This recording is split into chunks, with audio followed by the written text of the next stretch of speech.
"You're out of the family business." My parents sent a voicemail. I replied simply, "Understood." 48 hours later, 72 missed calls, and their world imploded. They didn't say my name. That was the first thing. The voicemail started with my mother's voice, crisp, rehearsed, like she was reading a script. "Hello. We've made a decision. We are restructuring Miller Manufacturing. Effective immediately, you're no longer part of the business. You'll be hearing from our lawyer." Then silence. Not even a thank you. Not even a Chloe. It was always my name on the invoices, on the balance sheets, on the refinancing paperwork, but not on this message. I replayed it again, slower, and then once more, just to make sure I hadn't missed a second message, something warmer tucked behind the first. There wasn't. "My name is Chloe Miller. I'm 38 years old. I've been at Miller Manufacturing Group since I was 21. That's 17 years, 17 tax seasons, 17 Decembers without a full vacation. The company bears my family's name, my grandfather's technically, but I was the one who held it together when it started to wobble. And now I was out. Not with a conversation, not with a meeting, just a voicemail. I sat in my kitchen in Seattle, the mug still full of coffee, gone cold. The hum of the refrigerator seemed louder than usual, or maybe it was just the silence crowding in after their words. My father hadn't spoken on the message, but I knew he was there. I could hear his small exhale after she'd said, "The lawyer," a soft punctuation marked their decision. "His name is Robert Miller. My mother, Linda, they built the company together after my grandfather passed, but it was my hands, my hours that kept the gears turning. They'd made a decision together. I could have called back, asked why, pleaded for some piece of the truth. I didn't. Instead, I opened my laptop, searched for the email chain with the lawyer I'd met at that boring finance conference 2 years ago in Phoenix. In the message, I didn't explain, didn't ask for advice, just typed, "It's time. Let's talk options." Then hit send. The first time I walked the Miller Manufacturing production floor, I was 21. My shoes were too clean, my suit too crisp. I remember one of the line foremen joking that I looked like I'd taken a wrong turn on the way to a bank interview. He wasn't wrong, but I was eager, naive, and just stubborn enough to learn. My grandfather, Arthur Miller, had started the company in 1967 with a welding machine and a handshake. He'd passed just after I finished college, and the company went to my parents, Robert and Linda. 50% to my father, 30% to my mother, and a tacit 20% held for whenever my older brother, David, decided to join the legacy. He never did. David preferred startups and co-working spaces. Metal fabrication, he said, was too dusty for someone with vision. He moved to Austin, failed spectacularly 3 times, but somehow always managed to ascend, eventually landing back in Oregon. Not on the production floor, of course, but straight into the strategic leadership office. Meanwhile, I'd stayed. I started in acquisitions, moved to payroll, took night classes to understand supply chain logistics, then became the person they called when the books didn't balance or the loan paperwork needed redoing by morning. No one thanked me, but they stopped questioning whether I belonged. My mother used to tell people I was the numbers girl, like I was still 12, balancing her checkbook at the kitchen table. "Chloe keeps us all grounded," she'd laugh. I don't know what we'd do without her. The funny thing is, I believed her. I lived inside that sentence for years. Wore it like armor, right up until the year I took out a second mortgage on my house, so I could keep making payroll when 2 key clients defaulted. Never told anyone, not even my parents. Just routed the funds through a shell LLC so it wouldn't look like desperation. Called it stabilization liquidity in the quarterly report. The next quarter, when things even out, I overheard my father telling a board member David made a smart call with that invoicing strategy.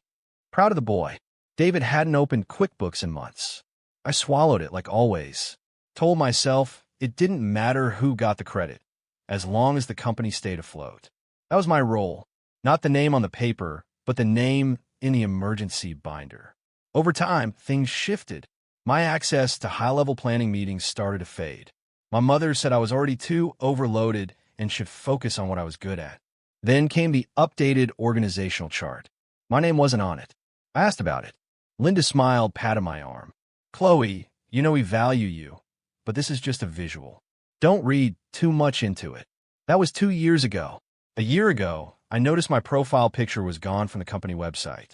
The About Us page listed Robert as founder, Linda as president, and David as executive vision lead. No CFO, no mention of finance at all. I took a screenshot, not because I needed proof, but because some part of me still couldn't believe it. I become the invisible gear, the piece that only matters when it breaks.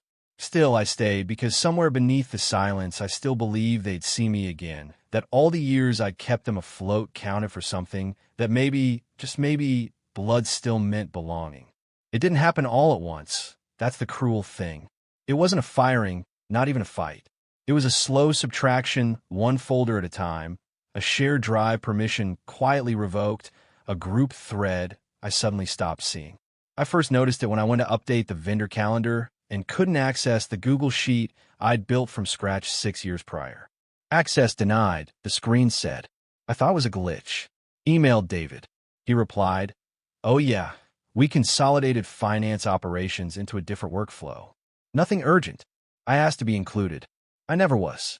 A few weeks later, my key card didn't open the second-floor conference room. Linda said the system had changed, and she'd look into it.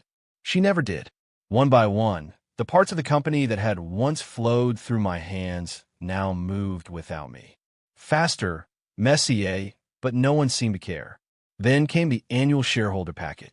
For the first time, it arrived late and printed, not emailed. My copy was missing key exhibits. The graphs were different, the language softer, more forward-looking. I recognized David's tone all over it. But what caught my eye wasn't the numbers, it was the signature block. Linda, Robert, David. 3 names, not 4. I checked the official filings. My stake was still there, 40%. But in every memo, every proposal, every policy change, I'd vanished. And this time, there was no refrigerator hum to drown it out. Just absence. Just a blank space where I used to be. They didn't fire me with an argument. They just made me optional until I stopped being anything at all. I thought about confronting Linda. I thought about saying, "You once told me I was the glue." But then I found the PDF version of the restructuring notice, the one sent to legal. I wasn't supposed to see it. At the bottom, next to the signature lines, I saw the name listed under initiated by Linda Miller, President, Mother. The same woman who once held my head when I cried over a missed quarterly target. The same woman who told me, "Chloe, we couldn't do this without you." She'd signed the document that said, "We don't need you anymore." I didn't respond to the packet, or David's memo, or even a voicemail. What would I have said? "You forgot about me." They hadn't. They'd erased me. There's a difference. For a few days, I waited out of habit. Some part of me still held on to the hope that someone would follow up. Ask if I was okay, say it was a misunderstanding, that they'd fix it. No one did. And that's when something shifted quietly. Not like a storm, more like a door clicking shut behind you. You don't hear the noise, you just feel the air change. I opened the old Gmail thread, the one from Phoenix 2 years ago. A boring finance conference, an even more boring hotel. But that's where I'd met a lawyer, Emily Carter, from a boutique corporate law firm specializing in private equity transitions. We'd exchanged cards, nothing serious, but I'd kept her contact. I typed a short message, just 5 lines, no emotion, no recounting the backstory. "Emily, I'm ready to explore options regarding my 40% stake in Miller Manufacturing. There have been internal changes. Let me know when you're free to talk. Chloe Miller." Her reply came in less than an hour. "Understood. We'll brief our team. Discreet due diligence first, no alerts." That phrase stuck with me. Discreet due diligence. It felt like a language I finally understood. While they were restructuring me out, I was structuring something else. Not revenge, not even justice, just an exit. But not on their terms. I started gathering records, emails, wire transfers, old QuickBooks backups, the undocumented personal loans I'd made to keep the company afloat in tough quarters. Everything I'd done to keep Miller from crumbling, all the contributions that never made it onto any list. My folders were full of them, spreadsheets, PDFs, bank confirmations. A paper trail they thought I'd forgotten. I hadn't. I printed them all, labeled each one, color-coded the years. It took days. I worked at night, with nothing but the desk lamp and the soft hush of Seattle rain against the window. I didn't feel angry, I felt precise, like I was finally balancing the books. Not for the company, for myself. Emily and her team went through it all. We discussed structures, buyer profiles, how to do it cleanly, discreetly, legally. I told no one, not friends, not even my assistant at work. They'd taken 17 years of presence and condensed it into a single voicemail. I would take that silence and make it expensive.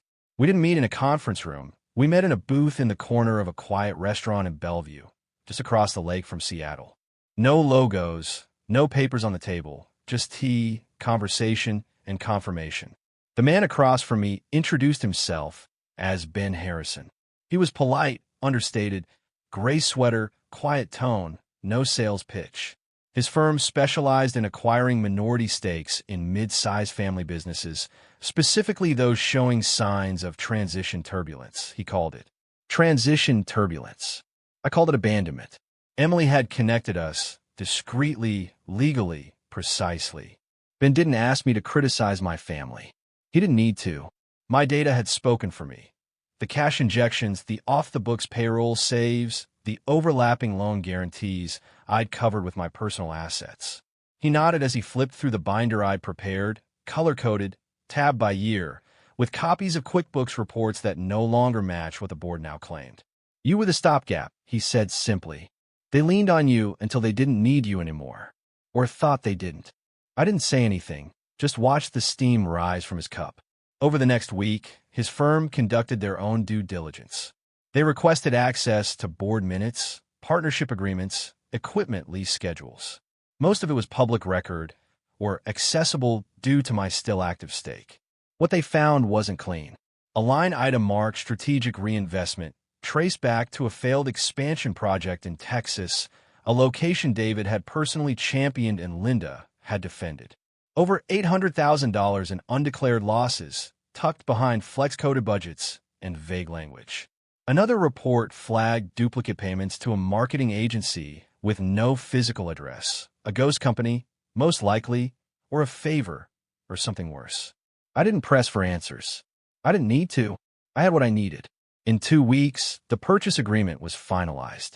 My 40% stake, fairly valued by a third-party appraiser, was transferred in its entirety to Ben's firm. No drama. No board vote required. The operating agreement, last updated in 2016, had no right of first refusal clause. I had every right to sell. We signed the papers in a small downtown office, neutral ground. The table was polished maple, no family crests, no Miller legacy quotes on the wall. Just signatures, just silence. After the funds cleared, Emily drafted my exit memo. I didn't read it twice. Instead, I opened Linda's original voicemail just one more time. I listened to it all the way through. You'll be hearing from our lawyer. They'd said it like a warning, a wall, a dismissal. It ended up being a door. I forwarded the message to my archive folder, then sent one new email, short, final. Transfer complete. All further communication to be directed through counsel. No salutation, no parting sentiment. Just closure. And for the first time in 17 years, I closed the Miller folder on my desktop and didn't save the changes. The first call came at 6:12 a.m. I let it ring, then silenced the second. By the time I finished my coffee, there were 16 missed calls. By noon, 47. By the next morning, 72. David tried every number. My cell, my office, even Emily's direct line, which she ignored. He left voicemails, each one more frantic, less coherent. On the third day, I answered, not because I wanted to, but because I was curious to hear what panic sounded like in his voice. Chloe? Chloe? You have to undo this, please. You don't understand what's happening. He was breathless. The background noise sounded like someone pacing on tile. They froze everything, he gasped. The investor, your buyer, they're calling for forensic audit. They say there are discrepancies. Chloe, they're going back line by line. I let the silence sit for a beat. So, that sounds like standard due diligence. David made a choke sound, something between a laugh and a sob. You don't get it. They're going back years. They flagged the Texas reports, the vendor contracts, even Mom's restructuring memos. They found loopholes, Chloe. They found things that could look bad. Or things that are bad, he asked, his voice quiet. Aren't they? You have to help us, he said finally. You have to talk to them. They'll listen to you. Just tell them everything's fine, that we're clean. I can't do that. Why not? I leaned back in my chair. Because you said I was out. He went quiet. You told me I'd be hearing from your lawyer, I continued. Instead, my buyer heard from theirs. And now your company has a new shareholder with questions that I no longer have to answer. Chloe, his voice cracked. It wasn't supposed to be like this. Mom didn't think you'd really leave. Not like this. Not sell my shares. Not to them. I waited. You were supposed to fight for it, he said softly. That made me pause because for a moment it sounded almost honest, almost like the boy I used to sneak popsicles with after school in the break room before we'd grown into roles we never chose and become people we couldn't recognize. Did you want me to fight? I said, so you could be the one to forgive me when I lost. He didn't deny it. There was the unspoken agreement, the trap. They would erase me, and if I reacted poorly, with anger, demands, pleas, they would retain control. And if I stayed quiet, they thought I'd come crawling back. I'd done neither. I walked out the side door and locked it behind me. Can you fix this? He said one last time. Just one call. No, I said. Fix it yourself. You're the one who said I wasn't part of the real decisions. Now you are. I ended the call. He called back. I didn't answer. Emily called 10 minutes later with an update. The investors' audit team had officially launched a regulatory compliance investigation. My former title was flagged on multiple documents, but omitted from recent reports. Legal exposure was likely. In short, they were in trouble. I didn't feel joy or rage, just stillness, like I'd finally stepped out of a storm I'd been standing in for 17 years without realizing it. A few days later, I got an email from Linda. Not an apology, just one line. Can we meet? Privately, no lawyers. I didn't reply. I printed the email, slid it into a folder, labeled it after. And just like that, the collapse wasn't loud, wasn't an explosion. It was silent, like a building falling in slow motion after the last support beam is discreetly removed. I didn't block them. I didn't need to. David stopped calling after the audit went public within the local business network. Linda shifted to weekly emails, vague, professional, always signed warmly, Mom. Robert never reached out at all. I forwarded everything to Emily's office. Her paralegal replied with form letters. I never saw the content. It was easier that way. Some part of me had expected the silence to feel like grief. I braced for it, like a second storm behind the first. But it never came. Instead, there was space, a kind I hadn't felt in years. Not loneliness, not sadness, breathing room. I stopped waking up with my jaw clenched. I stopped checking my phone every 5 minutes. I started having weekends again, coffee that stayed warm, sunlight through the windows that didn't feel wasted. For the first time in almost 2 decades, my calendar was mine. Not filled with board prep, not crisis control, not cleaning up someone else's mess while being told I was lucky to be involved. Just quiet. And in that quiet, I finally understood something. They didn't cut me out because I was weak or inconvenient. They cut me out because I made it work, because I'd become the part they could never fully control and never fully take credit for. So they erased me. But here's the thing about being erased. It doesn't make you disappear. It just makes you harder to manipulate. The package arrived on a Thursday. No return address, no card, just a padded brown envelope, carefully sealed. My name printed in my mother's handwriting. Inside, a picture frame, the same one that used to sit on the console in the Miller's main office, near the entryway. In the photo, we were standing in front of the old warehouse. Me, David, Robert, Linda, smiling like we'd all earned the same spot, like we'd built something together. Back then, I believed we had. But now, looking closer, I saw what I hadn't before. The frame had a new chip in one corner. A thin crack ran through the glass right across my face. Not broken, not intentional, just worn, like time itself had erased me. I didn't fix it. I didn't hang it or even keep it on my desk. I placed it in a drawer, closed it quietly, and with it closed the last open door. No anger, no need for closure. They had said, "You're out," and I had replied, "Understood." That was enough. Sometimes the last word isn't something you say, it's what you choose not to. And sometimes the most honest picture of family is the one they try to give back to you, because they can no longer stand to look at it. If you've ever been quietly erased from the picture, not for what you did wrong, but because they couldn't stand how much you held together, you don't have to explain it. Just set the frame down.